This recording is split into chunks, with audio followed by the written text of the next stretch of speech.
why, oh why, with 2 seconds left in the video, do I always have to itch my nose? I swear to God, it's this weird affectation. So you know what? I'm going to own it this week, and I'm just going to get in there. I want you all to see it. The podcast listeners can't see this. You can check the YouTube. The index, it is outside of the nostrils, but Jesus, this is a weekly thing. I don't know what it is. Not to be too on topic, but it's probably Pavlovian. Yeah. So welcome to Explain Yourself. I am Kevin Joseph, and my buddy Will Allred is back again. Will, how was your week? Long but exciting. So yeah, long and exciting. We can take it as long as exciting is in there. We can do it. Mine was back to school week, so it was It was also exciting. Yeah, it's I get the more I have to do, the more I get done. So I'm really happy to have to get her to school, pick her up, go to work, and then all of a sudden I make time to do things when I'm busy. Whereas when I have 4 extra hours, I don't do a darn thing. So we are joined by 3 creators from 3 projects. We've got Heather Gibb from the Pup Van Winkle comic, and we have Steve and Mike from Dragon Girl and Albino Warrior. Heather, if you were at a comic convention and you wanted to get somebody interested in Pup Van Winkle, what would you do in about 30 seconds or less? I would say you don't hate dogs, do you? Because this is all about dogs, and I'm really excited to be here right now because a lot of reasons, but it's National Dog Day, so what better day to promote Pup Van Winkle? It's a concept I came up with just looking at my lazy dog, and he sleeps a lot. He barks a lot too, but he does nap a lot. And so it just kind of popped into my head one day about a year ago, what would happen if a dog fell asleep for a really long time, kind of like the old story Rip Van Winkle. So it's kind of a play on that, but really only that, somebody fell asleep for all these years, woke up years later, and the world is different. So Foley is my border collie. I don't have a real border collie yet, but I'm hoping to get one sometime. Okay. And he falls asleep in the woods. There's a big storm, and he wakes up 15 years later to find that the county that he lives in, Winkle County, has now banned dogs. The sheriff has banned dogs because dogs kind of went crazy the night that he fell asleep. And he doesn't realize that when he wakes up, but he's trying to get back to his owner, and he's just realizing that he can't go back, and how's he going to get there?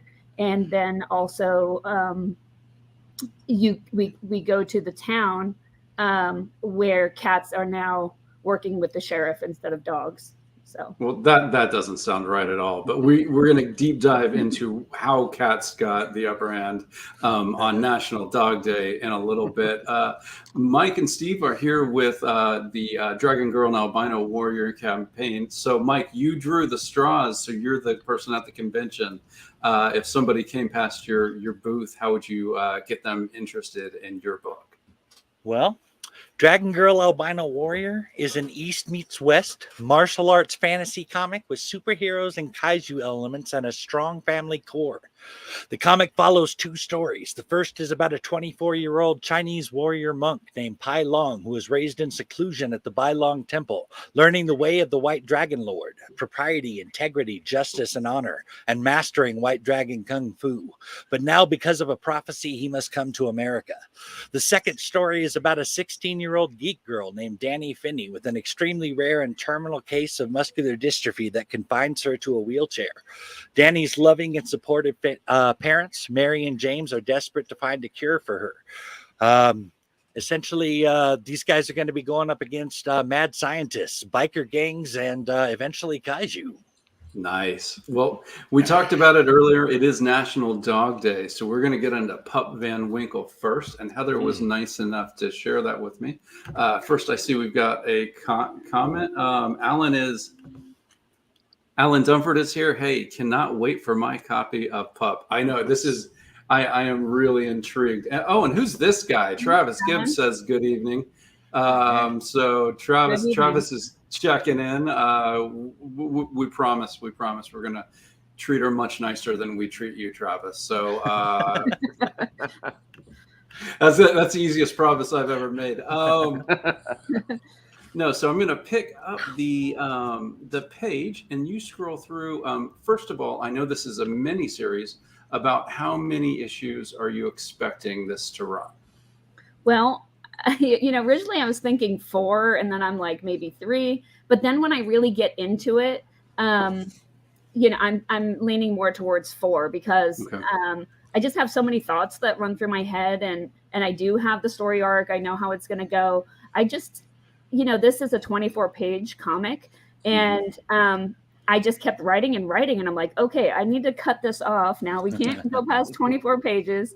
So I can possibly wrap it up in 3. We'll see how it goes. But possibly 4.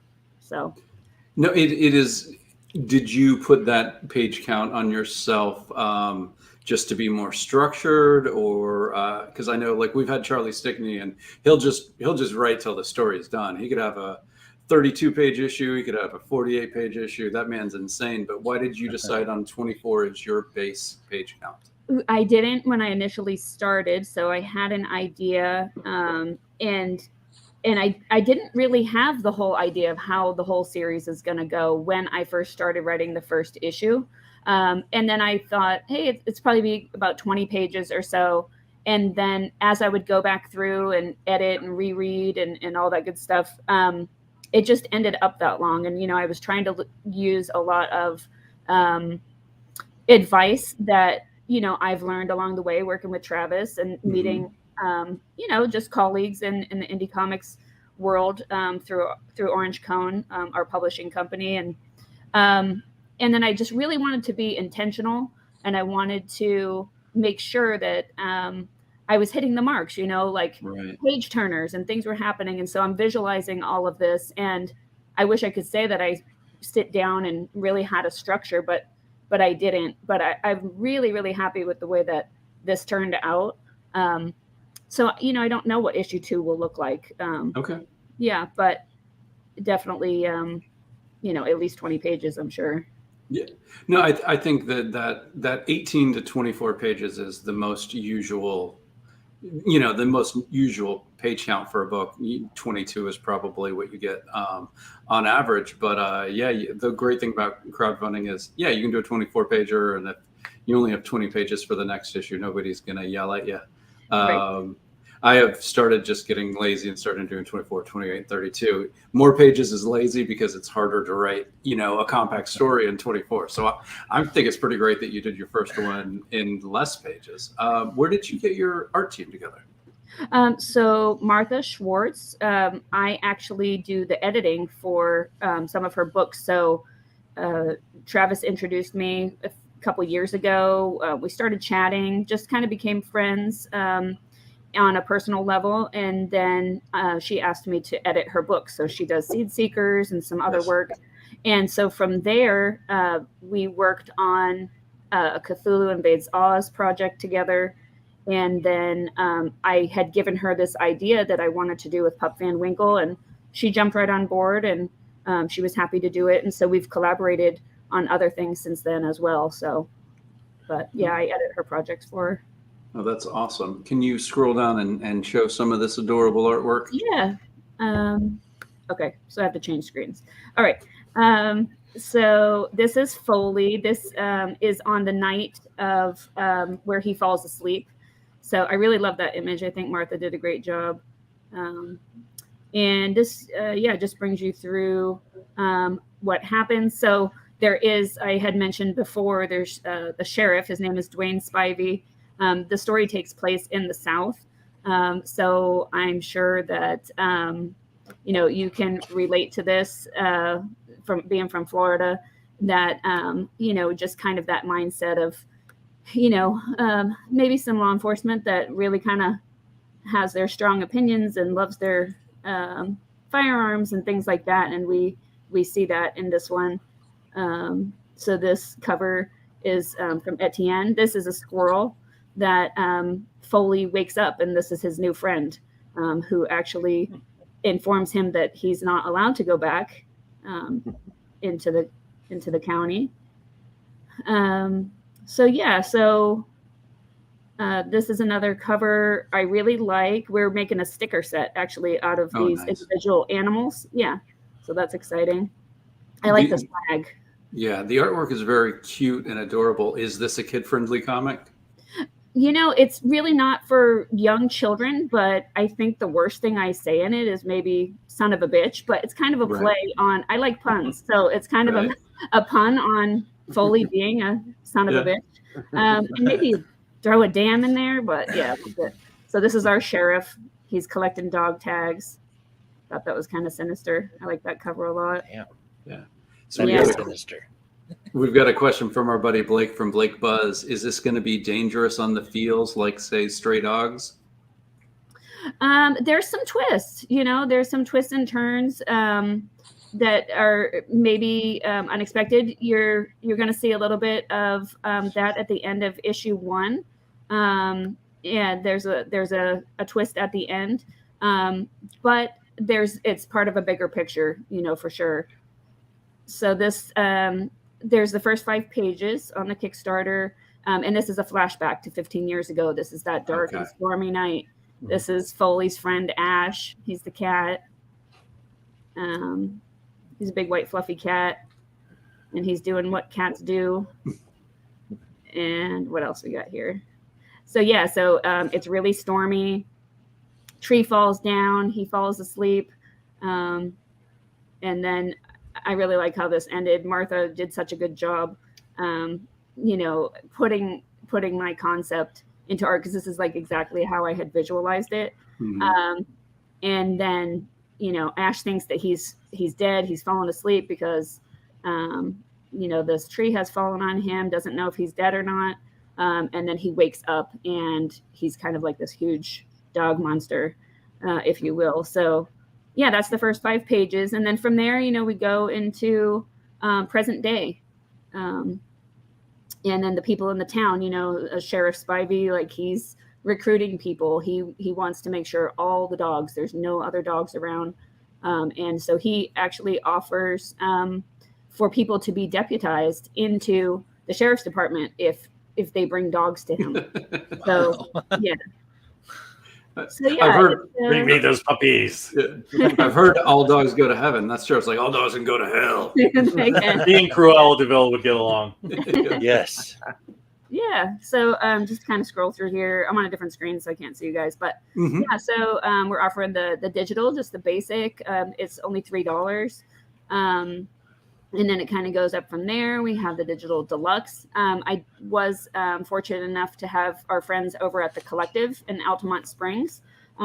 They put together a Tales from the Collective book, and they were kind enough to include the first 5 pages of Pup Van Winkle in that earlier this year. So yeah, I have some physical copies and the digital that I can offer with that. And then Orange Cone Sampler, just different projects that I've worked on with my husband, Travis. And then, yeah, just the different collections. That Tales from the Collective is your first published comic work, correct? I would say yes, because I only did like a 1-pager in Cthulhu Invades Oz. So we do the Cthulhu Invades anthologies. But yeah, and then I kind of co-wrote a short story with Travis, but this is just my first one where it's just myself. Yeah, and it's really fun, and I have a knack for editing, and I've always asked myself, like, why does this have to be my talent? Like, why was this given to me? I want to do so many more creative things, and editing is so important, and I bring out the best in other people's work, and I love it. But I was just like, I want to write as well. I want to do more creative things. And Travis is like, well, just do it then. And so then it's my choice, right? So then I just decided I'm going to start writing as well. And I love the editing. But once I got started, I'm working on so many projects right now. I've been in Russell's Cthulhu's Hard to Spell anthology earlier this year. Holiday Spirits is coming up. I'm working on a children's book that's going to be coming out either at the end of this year or beginning of next year. So I'm really having a lot of fun with it. We've had a couple editors who do both. Nicole D'Andrea was on. I'm remembering her definitely. and they're kind of two sides of the same muscle, kind of like the bicep and tricep, like working together and against each other. Do you feel like your editing skills sharpen your writing, or is there a little bit of paralysis by analysis? You know, do you have to shut your editing brain off when you're writing? I think it's helped me because, you know, I've done some editing work in the past, but not for comic books. And I think what I've learned over the past several years doing this, doing the editing part of it, it made me realize so much that I have to do in terms of like the story and the story arc, and you know, when you need a page turner, like to keep somebody's attention. I never would have known that stuff before, you know, if it wasn't for editing. Right. And just when I'm writing a script now, just you know, how I can describe that like through my experiences as being an editor. So it's definitely helped a lot for sure. And I enjoy both, you know, I really do. I love bringing out the best in other people's work as well. And making something that's excellent, just one notch better, just by putting some finishing touches on it. So, do you have an editor on this with project? your artist as well? Oh, sorry. I'm sorry. Would you say that's true with your artist as well? Like when you go over pages of art? Yeah. You know, I really enjoyed that collaboration. And I really, even though I tend to get very detailed in scripts, and I'm working with a couple of different artists, and I'll ask them, hey, you know, what way would you prefer? Because I like to write very, very detailed scripts, but it's not because I want to control everything. It's like what's in my brain, I'm just getting it out. So I really want somebody to bring that artistic, like their own flair to it, and really, really encourage that. And so, you know, we just kind of go back and forth, and usually they're getting it like right away of what I see in my own head. And Nice. yeah, so Her panel structure was so unique in the pages that you showed us. Did that come from the script, or did she just kind of create that action through the panels on her own? I did, and I did a lot of research on like different layouts of comic panels and stuff like that. And so I actually wrote, you know, like this is the way this should look and everything. And she really got it. She did a great job. That's great. And, you know, Martha's very, very talented. And I think that this is bringing her up to the next level. She did a really great job on this. And we've been working on it for over a year. So she put a lot of time into it. Is there anybody else on the team, a letterer, or do you have an editor, or are you editing yourself on this? I have edited myself, and Jerome Gagnon, he is our BFF partner in crime with Orange Cone, and he letters all of our projects. And so he's actually already lettered it for me, and I've got to go through and do some final edits on it.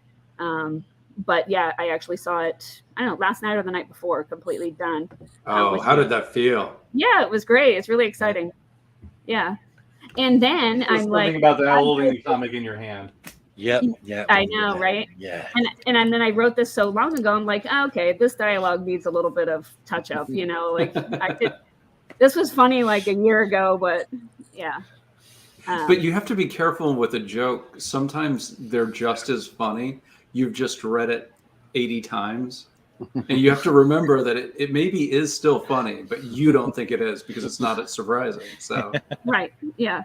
I mean, I do tend to laugh at my own jokes, you know, but guilty as well. Guilty as well.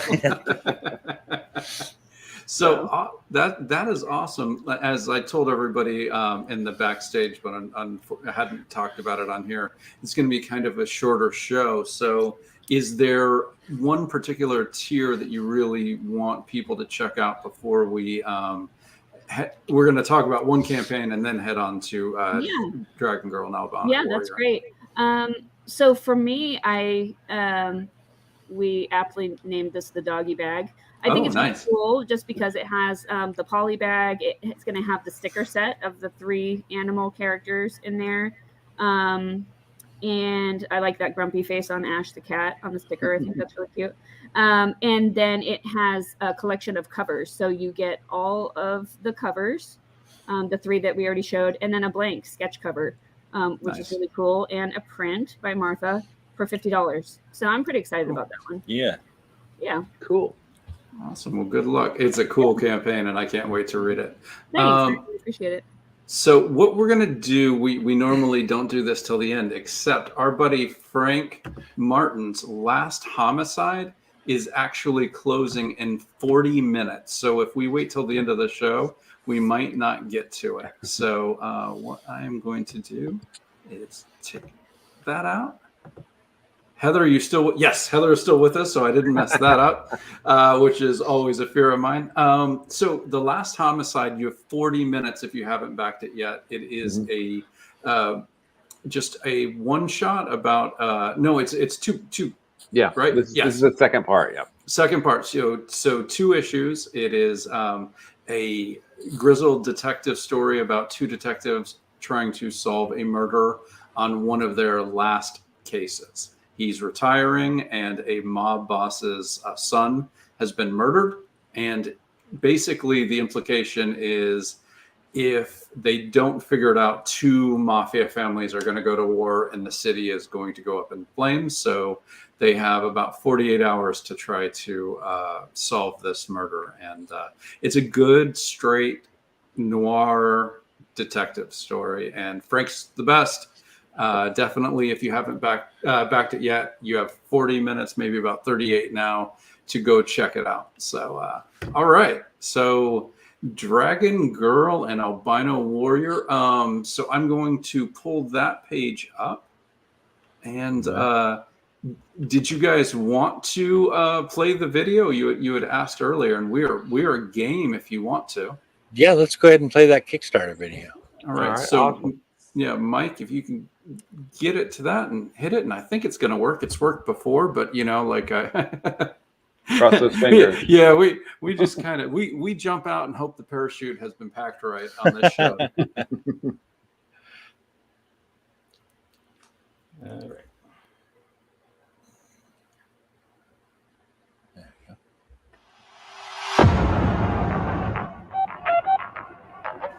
Dragon Girl Albino Warrior #1 is an East meets West martial arts fantasy comic with superheroes and kaiju elements. The comic follows 2 stories. The first is about a 24-year-old Chinese warrior monk named Pai Long, who was raised in seclusion at the Bai Long Temple, learning the way of the White Dragon Lord: propriety, integrity, justice, and honor, and mastering White Dragon Kung Fu. But now, because of a prophecy, he must come to America. The second story is about a 16-year-old geek girl named Danny Finney with an extremely rare and terminal case of muscular dystrophy that confines her to a wheelchair. Danny's loving and supportive parents, Mary and James, are desperate to find a cure that can save her. Check out Dragon Girl Albino Warrior and see why I call it a light in dark places, as Galadriel would say. Yeah. All right, That was- who put that video together? That was my artist, Tosin Awasika's art, but the video was actually made by Amy Fusco. Oh, she's great. She's If she Miss does this Halama for a job? on Twitter. Yeah. Oh my yeah, God, that was amazing. Something she does. She's on been the doing side her of it. last few campaigns, and she's been very, very good. Yeah. She also did Seder, which was the last Revelation Comics title that we put out. That's awesome. I'm putting her up with MK Palmer as the best in the business. That was high energy, great music. That was fun. Yeah. I'm really proud of how that turned out. So let's kind of go back, because I feel like from the first little page that this is a bigger universe than just one story. Where does this issue kind of land in the books that you guys are putting out, and what is the overarching theme of some of the books that you're putting out? This is actually going to be the 8th book in the Omen Comics universe. We got 2 from Omen, 2 from Gallowsman, 2 from White Druid and Michael Nero, 1 Guardians of Elaim, and of course Dragon Girl Albino Warrior.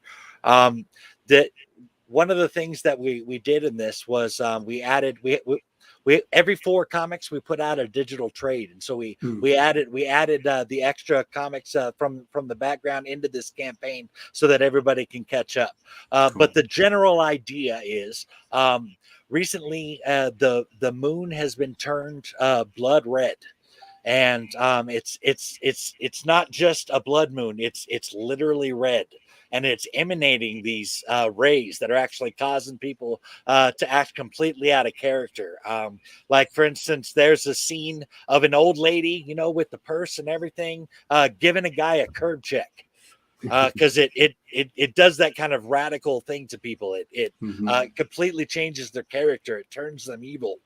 And so that's going on in the city. Plus, there's conspiracies galore in the various titles. There's corporate conspiracies going on. There's secret societies involved. The military is involved. There's we even have a resident slasher running around the Omenverse.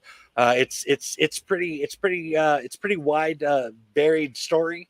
What's one of the reasons we're adding those other comics in there. We want people to be able to catch up.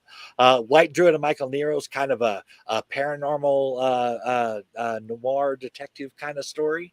That one actually Steve probably ought to talk about. But a lot going on in this universe. Is there a Kevin Feige to these books? Is there one overarching person saying, "Ooh, we should do this, that, and the other thing"? Or are you guys all just collectively going, "Oh, this could work with you in this way"? That's Mike. Yeah. I'm pretty much. I came up with the Omenverse, and Steve, I definitely couldn't do this without Steve. Don't get me wrong, but I created the Omenverse and most of the characters. I created the overall story that we're telling. I even to some degree co-write some of the issues' basic stories anyway. But yeah, I'm pretty much the guy behind the whole thing. Nice. Yeah, White Druid and Michael Nero is a little bit more my joint, but the characters are basically his. I've just fleshed them out a lot more, kind of work with them. And then Guardians of a Lamb is kind of like this separate time-traveling epic, and that's really kind of more me, but he's definitely involved, Mike is, with a lot of the big picture stuff that we're doing with that book. So, I would say that he definitely is the overarching Kevin Feige figure in this whole thing. Okay.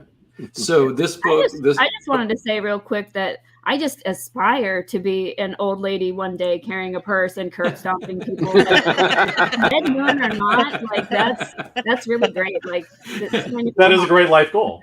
Yes. Are you putting Travis on notice there? Is that something subtle? I'm pretty sure he knows. For better or for worse, all that good stuff. Absolutely.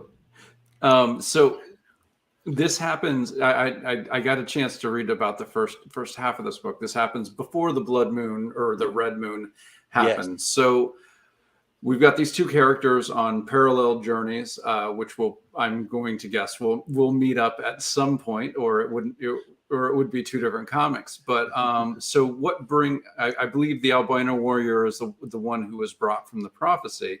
So what is this prophecy that brings him to the United States?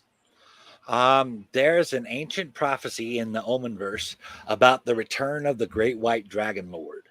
There, just so that you give you an idea, the Great White Dragon Lord is one of 5 other dragon lords. These are what you would call, I guess, old gods. These were some of the first gods to ever exist in the Omenverse. And there's the Great White Dragon Lord. He is the god of life and electromagnetism.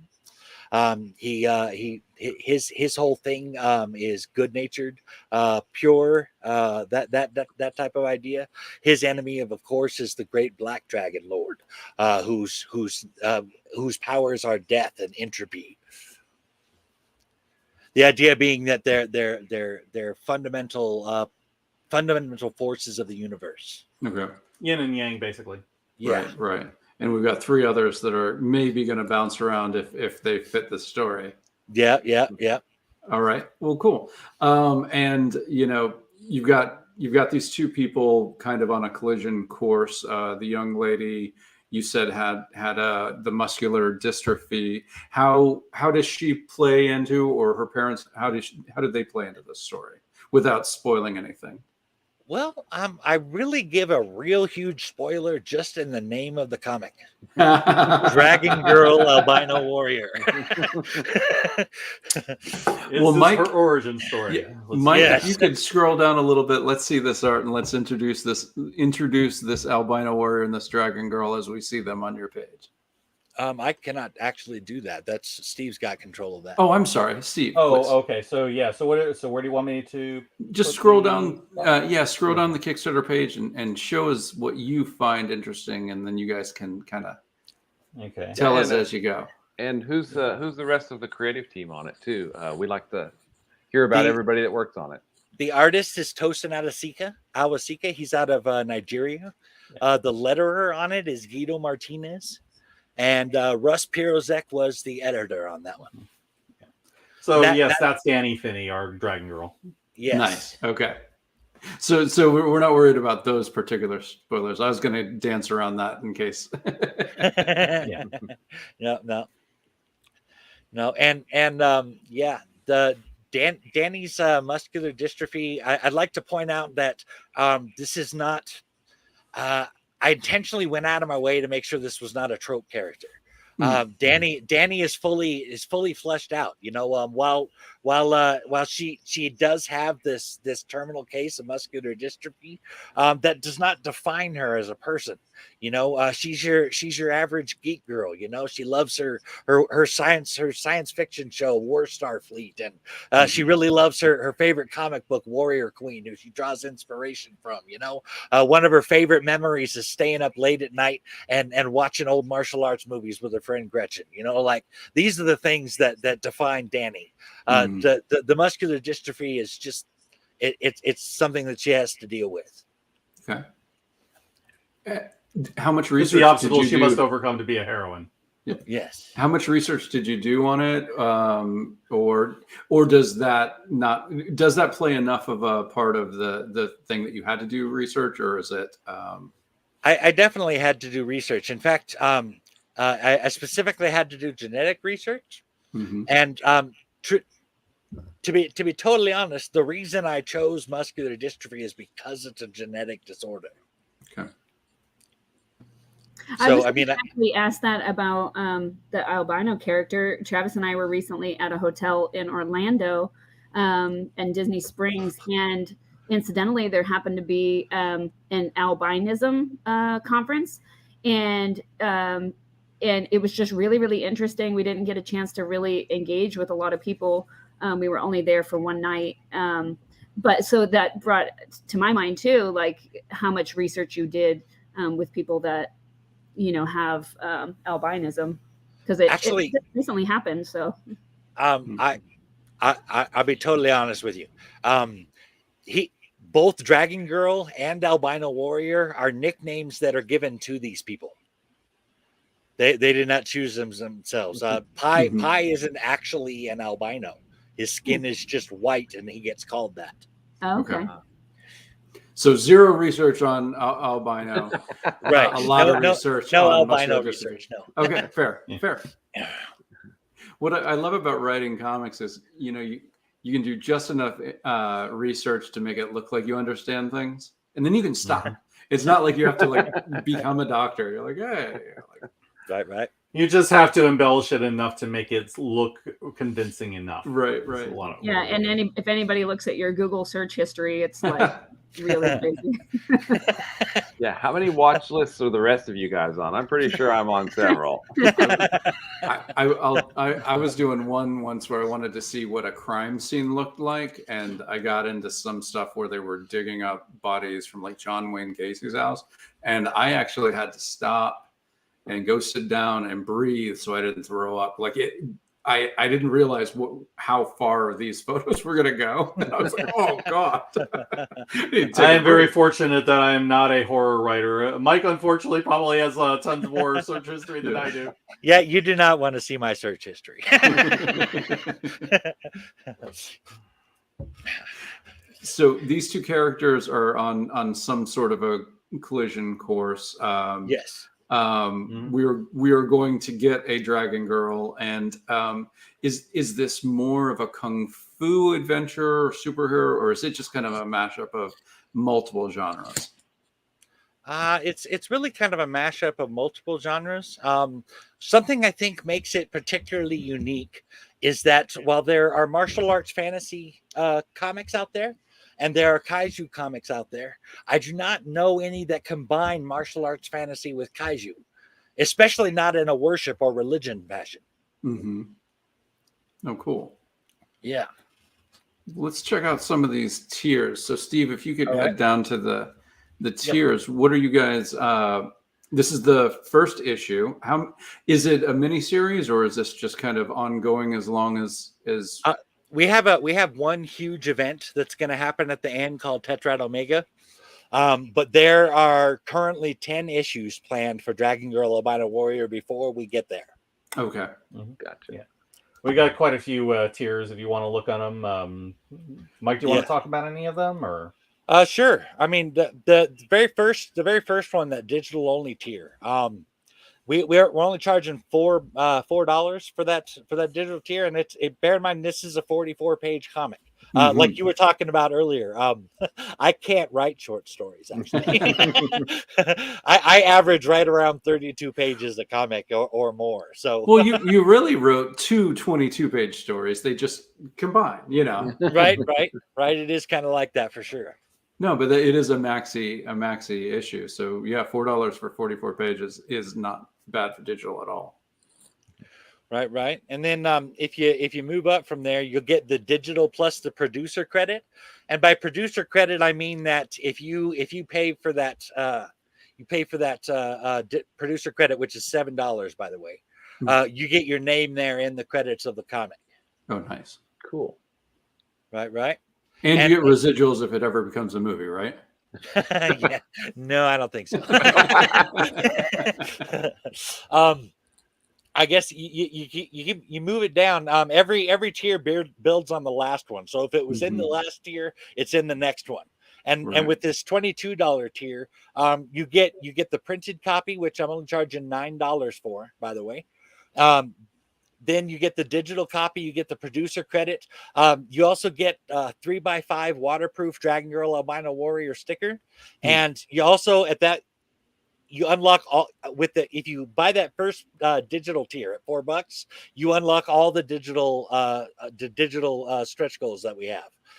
So you can potentially get a ton of comics just with that $4. So okay, yeah. So because all of our stretch goals are digital. So we're talking except for one.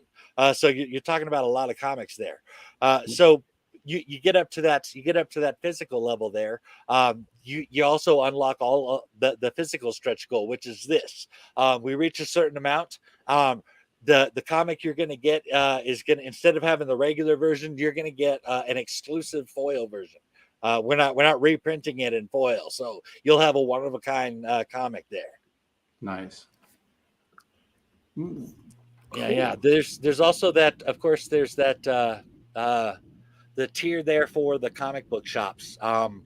Where granted, comic book shops normally like about 60% off of a cover price before they'll sell them, and we can't quite offer that. So what we've decided to do was we're offering 5 copies at 33.33% off, and in addition, in addition to try and make up for that bit that they're not getting, we're offering a producer credit in the comic, where they could put like their store name, or they get their shop name right there in the comics. Oh, that's awesome. Then you get up to that silver level back there. You get all the stuff from before. But of course, this time, remember we talked about that digital trade that we did every 4 issues. Well, starting at this silver level backer, I can talk, I promise. You get it's late. We do this late at night. By the end, I'm usually mumbling. It's fine. All right. But you get that first digital trade, Omenverse Volume 1, Seeds of Tetrad Omega. And that contains Omen number 1 and number 2, White Druid of Michael Nero number 1, and Gallowsman number 1. And Yeah. as you go up further, you're going to get the second. You're going to get the second Omenverse trade, and that one's going to take White Druid of Michael Nero #2, Gallowsman #2, Guardians of Elaim #1, and Dragon Girl Albino Warrior. That's cool. So is every one of these series like in that kind of 10 issue range? Or some Yeah, of them a little they're shorter? they're all scheduled for around 10 issues. Okay. So a couple of them even go up to 12 issues, but they're right around in there. Cool. So you've got your V for Vedas and you've got your Watchmen's. Gotcha. Yeah. So that gold level backer there. Let's see. I believe in that one, you start getting. That's where you start getting. Yeah, that's where you get the second digital trade. But you also get a 12x18 printed poster of the Dragon Girl Albino Warrior cover art. Is that by your interior artist as well? Yeah, that's by Tosa Nawasika again. Yeah. Mm-hmm. Yeah, he pretty much does all our stuff. Cool. Yeah, he does all of Omen Comics as well as Revelation Comics. Wow. He's a busy dude. Hey, if an artist is going to, deliver, you gotta keep them working. Oh yeah. Now the Omenaut level back in. Now this is the highest level you can get, and Omenaut. That's what we call Omen Comics fans, Omenauts. So that's what that's about. With this one, you get all the stuff from before, but I start throwing in some extra digitals. And you're getting these at a cheaper price in this particular tier. In the add-ons, you'll see these digitals are going for $3 a piece. But if you pick up this Omenaut level tier, they're add up to $2 a piece. And you'll get what you're getting in this is you're getting Blitz #1, Steve's comic. That's for Revelation Comic. And then Insurrection Fox Operations. That was actually by our artist Tosa Nawasika. And then you get Seder #1. But you also get 3 comics from Wicked Publishing. Barrels #1, Jack Irons, the Steel Cowboy #1, and Wrath #1. And all those are really good. I can stand by them. Yeah. Nice.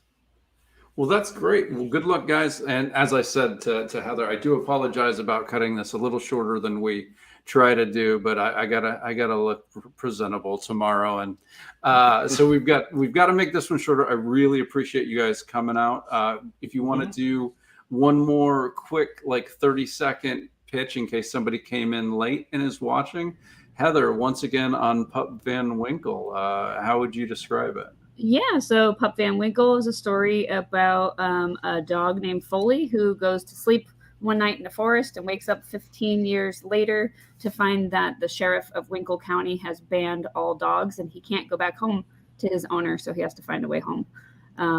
And lots of shenanigans ensue. So, but anyway, we love shenanigans. Hijinks even? Hijinks, yeah. Hijinks even, yes. No, we really appreciate you joining us. You know what, Steve, I'm putting you on it. You got to do the 30-second this time. Oh, for Dragon Girl Albino Warrior? Yeah, this is an East West martial arts fantasy with kaiju and superhero elements. But the way I really kind of thinking of it is very much a fantasy martial arts story that is in the vein of something like a Karate Kid or like Teenage Mutant Ninja Turtles, in that it's fundamentally about the relationship between a master and apprentice from very different worlds, as they basically have to come together to make sure that the prophecy is fulfilled as it should be.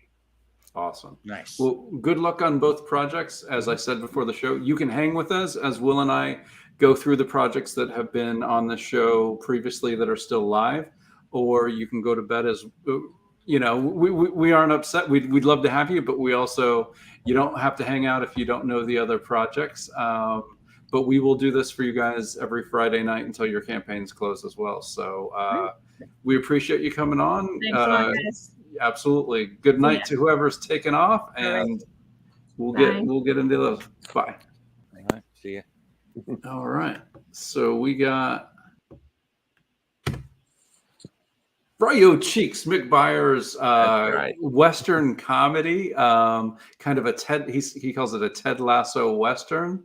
There is no not safe for work content in this comic, which is really funny because last week we learned that he started out to write a pornographic comic, wrote a really, really, really hardcore sex scene to start the story, and then wrote the next like 30 pages and there was no sex at all. And he decided, wait, this is not a porno. So he really, really changed in the middle of creation, which was really an awesome story. And I love that. But his art is really cool in this. It's very unique for him. Mm-hmm. And he had kind of like, he wanted to spread his wings on that one. So Royo Cheeks is definitely worth checking out. Don't expect the cheeks to be as important to the story as they were when he named her, though. Hey, 12 minutes left on The Last Homicide, #2 by our buddy Frank Martin. So we mentioned it earlier, you know, a crime noir detective story, the second of 2 issues, and then you can get both of them on this campaign. But Frank is pretty amazing. He gets the books out and gets them done. So, he does. He and Jonathan Hedrick deliver faster than anybody else I know in crowdfunding. The two of them, you know, the books, they make a lot of books, but those books do show up. And actually, let's shout out Jonathan Hedrick has a Capable #5. He's been on here to, I think, talk about Capable 1 through 4. So they've got the next issue of his superhero series where something happens where people who had disabilities before this day all get superpowers, and it's a unique story and has some dark moments. I would say it's kind of an adventure, but it's also has some dark moments. And he's a great dude. So we don't have a banner for that one, but definitely check out Capable if you. Phil Falco. Oh, sorry. Go ahead. I was going to say our buddies Phil and Kat have some definite projects running right now. They're doing it again. They're like the Wonder Twins who aren't even related. Yeah. I'm like, you know, are they going to get up to like 24 projects a year, I think, or something? It's just insane. Well, we got to think that they're going to do one a month, but they do one together. They do one together and then they do 2 apart and 1 together. So I think they're going to average probably, let's see, so that would be 18. I think they average about 18 a year. But they are going to have a campaign every month, I think, until they die. And that will probably be in about 3 years if they keep up this pace. Exactly. But The Haunting, talking about dying, The Haunting is about a real shithead who accidentally brings ghosts back to our plane, and those ghosts are not happy about it. They are corporeal and cause extraordinary damage. And Phil's lead has basically become so calloused to what he does that he doesn't seem to even care, and he just kind of goes about his day while these ghosts are taking their anger out on unsuspecting normies around him. But it is a really interesting, good story with great art, really good art. And Phil has great taste. He loves Excel, and I'm down with that. And my partner in disorganized crime, Kat, who does not do Excel just like me, is doing her story, The Dancer, a psychological story about a young girl whose parents are killed, and she spends the next like 12 to 20 years learning how to be an assassin and a prima ballerina level dancer. Kind of does one during the day, one during the night, and something happens at the end of issue 1 that makes her wonder if she might be as much a part of the problem that she thought she was trying to solve. So this one's pretty deep and fun and worth you checking out. You know what? I left Skinned in there, but I think that is closed. Yes, so, it closed. So congrats. Congrats to Garth. Yeah. Congrats to Brant Fowler. His steampunk carol today succeeded, I guess I should say. Just funded earlier this afternoon. Yep. So Our buddy Mike Shea, who will never be up late enough to be on the show ever again. He did it once, and I think he's still regretting being up that late. But Miskatonic High is great, and this is just a fun, unique project where he's creating a yearbook that you can be in. You can have them draw you in and have your own senior quote and all that good stuff. So definitely worth your time to check it out.